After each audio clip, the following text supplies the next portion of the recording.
கணபதி அல்லது விநாயகர் என்றும் அழைக்கப்படும் கணேசர் இந்து மதத்தில் மிகவும் போற்றப்படும் தெய்வங்களில் ஒருவர். இவர் தடைகளை நீக்குபவராகவும் கலை மற்றும் அறிவியலின் புரவலராகவும் ஞானம் தொடக்கங்கள் மற்றும் வணிகத்தின் கடவுளாகவும் பரவலாக வணங்கப்படுகிறார்.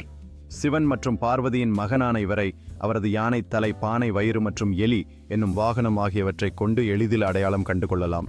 கணேசரின் வலிமையும் இனிய சிரிப்பும் ஒளி மற்றும் வண்ணங்களால் நிறைந்த இந்த விழாவுகளில் திகழ்கின்றது. இவர்கள் கணேசருக்கான விரதத்திலும் பக்தியாகவும் கொண்டாடுகிறார்கள். அவரை சிறந்த இடங்களில் வைத்து ஒவ்வொரு முறையும் வேலை செய்கிறார்கள். வெற்றிகளை உறுதி செய்யவும் கணேசரின் ஆசீர்வாதத்தை பெறவும் இந்த பக்தர்கள் மனங்களை ஒருங்கிணைத்துக் கொண்டு அவருக்கு அர்ப்பணிக்கின்றனர்.